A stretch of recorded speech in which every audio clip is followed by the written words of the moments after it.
Breaking news చూస్తున్నాం. ఢిల్లీలో జాతీయ చలనచిత్ర అవార్డుల ప్రధానోత్సవ కార్యక్రమం జరిగింది. రాష్ట్రపతి ద్రౌపది ముర్ము చేతుల మీదుగా అవార్డులను అందజేశారు. 2023 ఏడాదికి గాను ఈ అవార్డులను అందించారు. ఉత్తమ నటుడుగా షారుఖ్ ఖాన్, విక్రాంత్ మాస్సే, జాతీయ ఉత్తమ నటిగా రాణి ముఖర్జీ అవార్డులు అందుకున్నారు. జాతీయ ఉత్తమ చిత్రంగా 12th ఫెయిల్ చిత్రానికి ఘనత దక్కింది.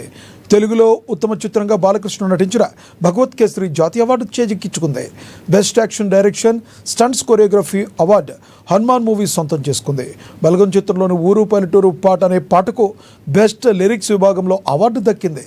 Best screenplay Baby cinema, best male playback singer రోహిత్ను జాతీయ అవార్డులు వరించాయి. బెస్ట్ చైల్డ్ ఆర్టిస్ట్గా డైరెక్టర్ సుకుమార్ కుమార్తె సుకృతి వేణి బ్రెండ్రేజ్ జాతీయ అవార్డు అందుకుంది.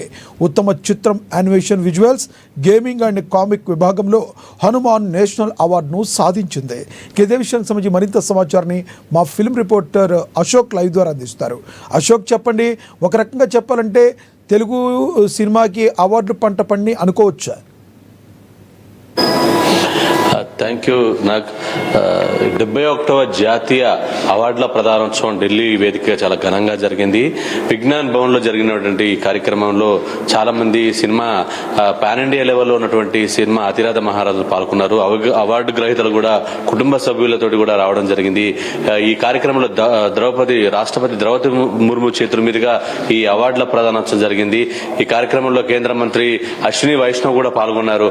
అవార్డు గ్రహీతలందరూ కూడా శుభాకాంక్షలు తెలియజేశారు. ద్రౌపది ముర్ము చేతుల మీద అవార్డులు తీసుకున్న ప్రతి ఒక్కరు కూడా కింద ఎమోషన్ కూడా గురయ్యారు. చాలా మంది కూడా చాలా ఎమోషనల్ గా ఫీల్ అవుతున్నటువంటి విజువల్స్ చూసాం. అంటే కేంద్ర ప్రభుత్వం ఇచ్చే అవార్డులు అంటే ఏ స్థాయిలో ఉంటే మనం అర్థం చేసుకోవచ్చు. అంటే ఈ దేశవ్యాప్తంగా ఉన్నటువంటి ప్రతిభ కనబరిచినటువంటి ఇండస్ట్రీలో ముఖ్యంగా సినీ కళాకారులకు ఇచ్చేటువంటి అవార్డులు చాలా ఎందుకంటే కొన్ని లక్షల మంది, అంటే టాలీవుడ్ నుంచి బాలీవుడ్, మాలీవుడ్, కోలీవుడ్, ఇట్లా అన్ని ఇండస్ట్రీకి సంబంధించిన అందరూ కూడా ఈ యొక్క అవార్డ్స్ రావాలని ఎంతో ఉత్సాహంగా చూస్తున్నటువంటి పరిస్థితి మనం చూస్తుంటాం. అంటే ఈ అవార్డులను కూడా చాలా మంది అప్లై చేస్తుంటారు, కానీ చాలా మంది కొత్త మందికే, ప్రతిభ ఉన్న వారికి మాత్రమే గుర్తిస్తుంది. చాలా నిక్కచ్చిగా జరుగుతున్నటువంటి మనం చూసాం. చాలా సందర్భాల్లో కూడా ఈ అవార్డ్స్ మీద కొన్ని విమర్శలు వచ్చినప్పుడు కూడా చాలా మందికి ఈ అవార్డులు రావడం పట్ల మాత్రం హర్షం వ్యక్తం చేస్తున్నారు. ఈసారి తెలుగు ఇండస్ట్రీకి సంబంధించినటువంటి అవార్డుల పంట పండిందని చెప్పొచ్చు. ఎప్పుడు కూడా 1-2 అవార్డులతోటి సరిపెట్టుకునేది, కానీ ఈసారి ఎక్కువ 5కు మించి అవార్డులు దక్కించుకోవడం కూడా తెలుగు ఇండస్ట్రీ గౌరవపడే విషయంగా కూడా సినిమాకి సంబంధించినటువంటి పెద్దలు కూడా చెప్తున్నారు. దీనికి సంబంధించి ముఖ్యంగా గమనిస్తే నటుడు మోహన్ లాల్ కూడా దాదా సాహెబ్ ఫాల్కే అవార్డు ఇచ్చారు.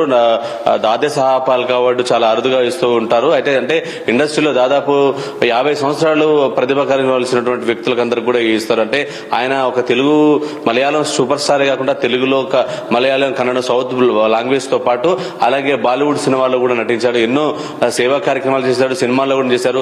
ఆయన కూడా అటువంటి వ్యక్తికి అవార్డు రావడం పట్ల కూడా మనం చూస్తున్నాం. దేశవ్యాప్తంగా కూడా హర్షం వ్యక్తం చేసినటువంటి పరిస్థితి. ఈ రోజు ఆయన కూడా అవార్డు అందుకునే ఒకంత మాట్లాడుతూ కూడా ఒక భావోద్వేగానికి గురైనటువంటి పరిస్థితి మనం చూసాం. అంతేకాకుండా ఉత్తమ నటుడుగా బాలీవుడ్ నటుడు షారుఖ్ ఖాన్ కూడా అవార్డు ఇవ్వడం జరిగింది. దీంతో పాటు ఈ ఉత్తమ నటుడు అవార్డు షారుఖ్ ఖాన్ కే కాకుండా 12th ఫెయిల్ విక్రాంత్ మస్సేక్ కూడా ఈ అవార్డు ఇవ్వడం జరిగింది. అంటే వీరిద్దరికి ఒకటే ఉత్తమ నటుడు అవార్డు ఇవ్వడం పరిస్థితి మనం చూసాం. సో తర్వాత ఉత్తమ నటిగా Mrs Chatterjee versus Norway Hindi సినిమాకి గాను రాణి ముఖర్జీకి అవార్డు దక్కడం జరిగింది. ముఖ్యంగా తెలుగు విషయానికి వస్తే, తెలుగులో ముఖ్యంగా ఉత్తమ తెలుగు చిత్రంగా బాలకృష్ణ నటించినటువంటి భగవంత్ కేసరికి అవార్డు రావడం జరిగింది. అదే ఉత్తమ యాక్షన్ స్టంట్ కోరియోగ్రాఫ్ గా హనుమాన్ సినిమాకు సంబంధించినటువంటి అవార్డు రావడం జరిగింది. ముఖ్యంగా ఈ హనుమాన్ సినిమా కూడా పాన్ ఇండియా లెవెల్లో ఒక తెలుగు సినిమాగా ఉండి ఒక కొత్త హీరోగా ఉండి 100 కోట్ల రూపాయలు, 1000 కోట్ల రూపాయలు వసూలు చేసినటువంటి పరిస్థితి. హనుమాన్ సినిమాకు అంత క్రేజ్ ఉంది. ఆ హీరో నటించినటువంటి మిరాయి కూడా ఇప్పుడు పాన్ ఇండియా లెవెల్లో ఒక తెలుగు సినిమా కూడా జాతీయ స్థాయిలో ఎటువంటి ప్రపంచం సృష్టిస్తుందో అర్థం చేసుకోవచ్చు. అలాగే ఉత్తమ గేయ రచయిత కూడా బలగం సినిమాలో నుండి ఊరు పల్లెటూరు అనే పాటకు కూడా ఆ కాసాల శ్యామికి రైటర్ కి ఇవ్వడం జరిగింది. ఆయన కూడా అవార్డు కూడా అందుకున్నారు.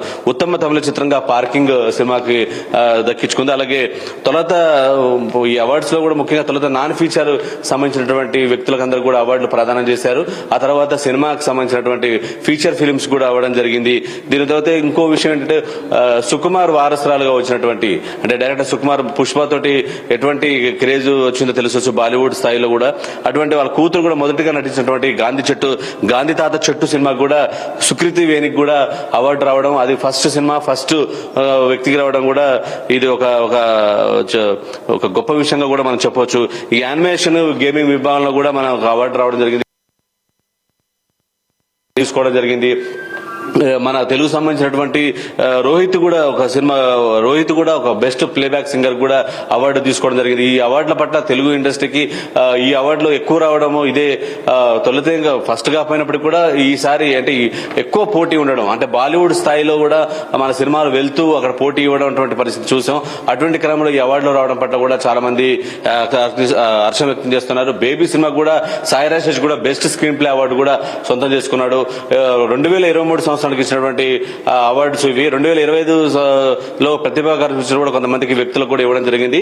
ఇక ఈ అవార్డుల పట్ల మాత్రం తెలుగు ఇండస్ట్రీకి సంబంధించిన పెద్దలందరూ కూడా ఉన్న అవార్డు గ్రహీతలందరూ కూడా హర్షం వ్యక్తం చేస్తూ వారికి శుభాకాంక్షలు తెలియజేస్తున్న పరిస్థితి మనం సోషల్ మీడియా వేదికగా చూస్తున్నాము. నాకు థ్యాంక్ యూ అశోక్.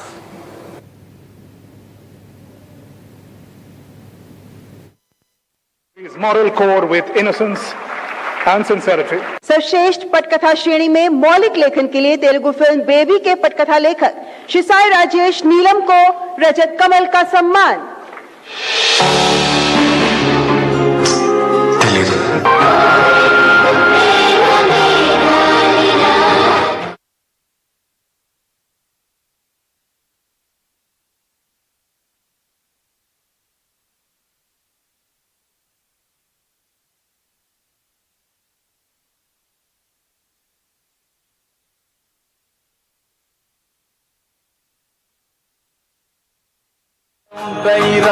నాగలి భుజాన పెట్టుకుంటే దోస్తులు